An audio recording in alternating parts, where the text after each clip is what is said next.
बिस्मिल्लाहिर्रहमानिर्रहीम। अस्सलाम वालेकुम। आप उसामा गाजी यूट्यूब चैनल देख रहे हैं। एक तरफ तो लॉन्ग मार्च की तैयारियों की बात हो रही है पीडीएम की तरफ से, और उसमें सिर्फ 11 दिन बाकी रह गए हैं, 11 दिन। लेकिन तैयारी क्या होनी है और लॉन्ग मार्च क्या होना है, मैं आपको अंदर की खबरें बता रहा हूं कि बुरा हाल है। खास तौर पर मैं सिर्फ आपको नून लीग का ही बता दूं तो आप परेशान हो जाएंगे कि अच्छा, अंदर हालात ये हैं, यानी कोई आने को तैयार ही नहीं है। और नून लीग ने जो प्लान बनाया हुआ था लोगों को मोबिलाइज करने का, उसका किस तरह धड़न तख्ता हो चुका है। अब दो बुनियादी चीजें हैं, एक तो यह कि लोगों को लाना, तादाद लोगों की, और दूसरा है पैसा। ये दो बड़े अहम कंपोनेंट्स हैं, पहलू हैं लॉन्ग मार्च के। नून लीग का क्या हाल है, पीपल्स पार्टी कहां खड़ी है और मौलाना साहब कहां खड़े हैं, ये सब मैं आपको बताऊंगा। और साथ ये कि जब से पीडीएम बनी है, ये पहली दफा हुआ है कि अहम मुलाकात, जो फाइनल फेज कहा जा रहा है, खुद मरीम साहबा कह रही हैं कि ये फाइनल मुलाकात हो रही है बड़ों की, उससे पहले सब ने इख्तलाफात लोगों के सामने रख दिए पहली दफा। वरना होता था पीडीएम कोशिश करती थी, जराए से खबर चल जाती थी, लेकिन अपने जो इख्तलाफात थे वो सामने ले आते थे। अब तीनों ने अलग अलग मीडिया से बात की है, मरीम साहबा ने अलग, फजलुर रहमान साहब ने अलग, बिलावल ने अलग, और यानी एक दूसरे के खिलाफ बातें की हैं, खुलकर अब मैदान में आ चुके हैं तीनों बड़ी जमातें। और वो असल तो ये था कि अपना एजेंडा सेट कर दें, क्योंकि अब कोई भी एक दूसरे के खिलाफ बात करेगा तो पहले ही कह दें कि हम तो ये कह रहे थे, हमारा ये एजेंडा था, हम ये कह रहे थे। तो अब एक दूसरे को दबाव में लाने के लिए मीडिया में बातें करना शुरू कर दी हैं। तो पहले मैं आपको बताता हूं नून लीग की खबरें। नून लीग का मसला यह है कि इन्होंने पूरा एक प्लान दिया था कि हम अब इधर इधर यहाँ, यानी जितने बड़े शहर है पंजाब के, सब में ही इन्होंने जलसे करने थे और लोगों को मोबिलाइज करना था कि जी यहाँ जाएंगी मरियम, यहाँ जाएंगी, इस दिन वहाँ जाएंगी। इसका एक पूरा शेड्यूल सामने आया था और वो बांटा गया था, बाकायदा बताया गया था कि इस शहर जाएंगी, अब इस शहर जाएंगी। कोई उसके बाद जलसा नहीं हो सका, लाहौर के जलसे के बाद कोई नहीं हो सका। और यहां तक आ गया कि दो छोटे छोटे एहतजाज वगैरह हुए, लेकिन वो भी कोई कवरेज ना ले सके, कोई उनका मोमेंटम ना बन सका, कहीं वो बात ना हो सकी, बेअसर रहे वो। अब हुआ यह है कि नवाज शरीफ साहब खुद कह रहे हैं कि हमजा किधर है, उसको कहो जा जाके हर जगह जाए और जाके लोगों से मिले, जिले सतह पर, कौंसल की सतह पर लोगों को मोबिलाइज करे। अब यह हाल हो गया है और जितने कारकुन हैं वो मिल नहीं रहे, यानी कारकुन से ऊपर की लीडरशिप वो भी नहीं इंटरेस्टेड, और टॉप लीडरशिप का हाल मैं आपको बता ही रहा हूं कि अब ये नौबत आ गई है कि मरियम को गली गली जाना पड़ेगा, हमजा को गली गली जाना पड़ेगा और लोगों को मोबिलाइज किया जाए। ये अहकामात आ गए नवाज शरीफ के कि ये हो क्या रहा है। और सख्त मायूसी है कि उसके बाद हम कोई जलसा नहीं कर सके। हमने तो मोमेंटम बनाना था लॉन्ग मार्च से पहले कि लोगों को मोबिलाइज करें, और बुनियादी इशू बनाना था महंगाई का, कि इतनी महंगाई है तो हम एहतजाज हर छोटे शहर में जाकर भी एहतजाज करते, और फिर वहाँ से एक नई तंजीम साजी की बात हुई थी, लोगों को दोबारा हम शामिल करेंगे और फिर लॉन्ग मार्च के लोगों को लेकर आएंगे। वो तो बिल्कुल ही कुछ नहीं हो सका। अब आखिरी कोशिश ये होगी, ये अगर पीडीएम के इजलास को किसी तरह से कोशिश ये होगी कि बाहर आकर ज़्यादा इख्तलाफी बातें ना की जाएं, लॉन्ग मार्च को किसी सूरत तो कुछ तो किया जाए, अगर चंद दिन का ही हो, लेकिन उसके बाद कुछ तो किया जाए, वरना तो बिल्कुल पीडीएम तबाह होकर रह जाएगी और अगले 2.5 साल तो इमरान खान फिर हमें छोड़ेगा नहीं। तो अगर इख्तलाफात हुए भी, जो इस्तीफे नहीं आने वाज़े तौर पर नज़र आ रहा है, तो उसके बावजूद ये एक चेहरा तो लोगों को दिखाएंगे, मगर वो चेहरा दिखाने के लिए भी लोगों को साथ तो ले जाना है। एक तो मैंने आपको बता दिया कि जो छोटे छोटे एहतजाज होने थे, जो तंजीमी सतह पर और कारकुनों की सतह पर जिस तरह से सारा कुछ करना था, एक मोमेंटम जनरेट करना था, वो तो बिल्कुल ज़ीरो हो गया।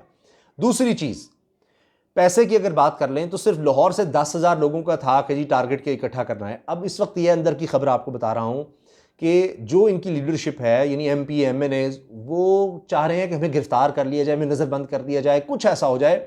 हत्ता कि हमजा शहबाज साहब की रिहाई के बाद शहबाज शरीफ साहब की ज़मानत की दरख्वास्त तैयार है मुकम्मल तौर पर। अब शहबाज शरीफ ने रोक दिया कि एक दफ़ा ये लॉन्ग मार्च का ज़रा मामला गुजर जाए, या मरियम अपना ये भी शौक पूरा कर ले, धरन तख्ता एक दफ़ा हो जाए, फिर मैं ज़मानत की दरख्वास्त के लिए आऊँगा। वो उन्होंने रोक लिया है। यानी इसी तरह से जो उनके करीबी हैं, दीगर लोग हैं, वैसे भी वो चाह रहे हैं कि उनको नज़रबंद कर दिया जाए, कुछ कर दिया जाए। कोई वबा के हवाले से एक तो खबर आ गई है, एक सीनियर लीडर जो हैं उनको भी ये वबा की वजह से वो मुतासर हो गए हैं, तो अल्लाह ताला उनको सेहत दे। तो ये भी हाल है कि कोई ना कोई हमें बहाना मिल जाए। सबसे बेहतर तो यह है कि हम पहले ही नज़रबंद हो जाए, हम कहें जी हम तो आ ही नहीं सकते, तो लाने को तैयार नहीं है। जो इन्होंने टारगेट सेट किया था, और अभी जनरल कौंसिल का इजलास भी इस्लामाबाद में हुआ था कि जी पूरे पाकिस्तान से 1500 लोगों को बुलाया गया, वहाँ भी इन्होंने फंडिंग करनी थी, ये डॉन की खबर है, वो भी उस तरह से नहीं हो सकी। 2 लाख से 5 लाख का टारगेट MP MNA के लिए था मिनिमम रकम का, वो भी नहीं हो सका। और जो 10,000 का टारगेट लाहौर की लीडरशिप को है वो इसको मानने को तैयार ही नहीं है, और कोई शख्स नहीं कि 10,000 लेकर हम वहां इस्लामाबाद की तरफ जाएंगे। बाकी जो वहां पर इस्लामाबाद जाना है या पिंडी जाना है, नवाज शरीफ कहते हैं जी पिंडी में हो, यानी GHQ की तरफ फौज को दबाव में लाना चाहते हैं, और पीपल्स पार्टी कहती है अगर जाएंगे तो इस्लामाबाद जाएंगे। वो इख्तलाफात अलग हैं, मैं तो बात कर रहा हूं शुरू ही नहीं हो पा रहा, ना जलसे हो सके, पैसा भी इकट्ठा नहीं हो रहा। अब ये 2 अहम कंपोनेंट है, इसी वजह से नवाज शरीफ साहब गिड़गिड़ा रहे हैं, गिरे हुए हैं पैरों में फजलुर रहमान साहब के, कि सिर्फ वही हैं जो लोगों को ज्यादा मोबिलाइज कर सकते हैं, मदारिस के बच्चे सब मौजूद हैं। इसलिए उन्होंने कहा है कि जी भाड़ में जाए पीपल्स पार्टी, कुछ नहीं करती, ना करे, बिलावल हमारी नहीं सुन रहा, मेरी तमाम लीडरशिप की जितने हमारे मेंबर्स हैं उनके इस्तीफे हम आपके हवाले कर देंगे, जब आप चाहें पेश कर दें। ये नवाज शरीफ साहब ने फजलुर रहमान को ऑफर करा दिया कि बिल्कुल आप पीछे न हटे, हम आपके साथ हैं। लेकिन फजलुर रहमान साहब का एक मसला और आ गया है, अपनी लीडरशिप में अलग उनके खिलाफ बगावत हो रही है, दूसरी तरफ यह है कि पैसे का तो चले अलग रह गया, बच्चों को लाने का अलग रह गया, वो कहते हैं अब मैंने एफर्ट ही नहीं करनी थी, आगे भी वो थक चुके हैं पहले लाकर, वो बड़ा मसला हुआ।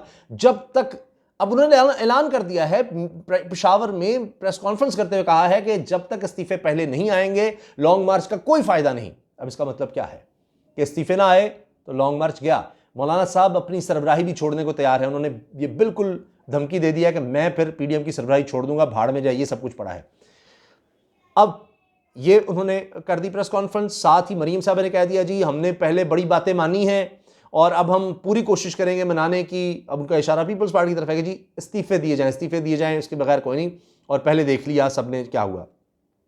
बिलावल साहब ने क्या कहा है, उन्होंने कहा जी ये रेजिग्नेशन एटम बम है और ये तो सबसे आखिर में हो सकता है, अब भी उनके लिए आखिर, यानी अभी लॉन्ग मार्च और बड़ी बहुत चलाएंगे। और वो ये कह रहे हैं, दलील ये दे रहे हैं कि हमारी यानी पीपल्स पार्टी की तमाम स्ट्रेटजीज कामयाब हुई हैं, हमने इनको मनाया कि ज़िमनी इलेक्शन में आओ, उसका फ़ायदा हुआ, नून लीग को भी फ़ायदा हुआ, एक वो बना कि जी PTI कमज़ोर हो रही है, ये है डिस्का के इलेक्शन और सारा कुछ। फिर हमने इनको सेनेट के इलेक्शन का कहा, अगर ये ना होते तो आज ये कहाँ खड़े होते, तो फारिग हो गए थे सेनेट से, वो हमारी बात मानी इन्होंने। यूसुफ रज़ा गिलानी की जो जीत है वो देखें किस तरह दबाव में लाई कि इमरान खान को इत्तेमाद का वोट लेना पड़ गया। तो वो ये कह रहे हैं कि हम स्ट्रांग होते जा रहे हैं, हमें यही गेम आगे चलानी है, वो किस तरह से हटने को तैयार नहीं है, ये भी उन्होंने मीडिया में कह दिया है।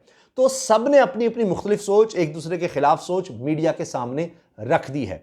ये तो हाल है। अब आप सोचिए कि लॉन्ग मार्च का क्या होगा। सिंध तक तो ले आएंगे, सिंध में हुकूमत भी है पाकिस्तान पीपल्स पार्टी की, सिंध तक तो वो लोग लेकर आएंगे, मोबिलाइज करेंगे, सब कुछ होगा। आगे पंजाब की तरफ उन्होंने कोई इतना नहीं करना, कोई बिल्कुल वाजे कर दिया है कि उन्होंने मेन पार्टिसिपेशन करनी ही नहीं है। रेजिग्नेशन का तो आप छोड़ ही दे। अब बाकी रह गई नून लीग, उसके इस्तीफे किसी काम के नहीं पीपल्स पार्टी के बगैर।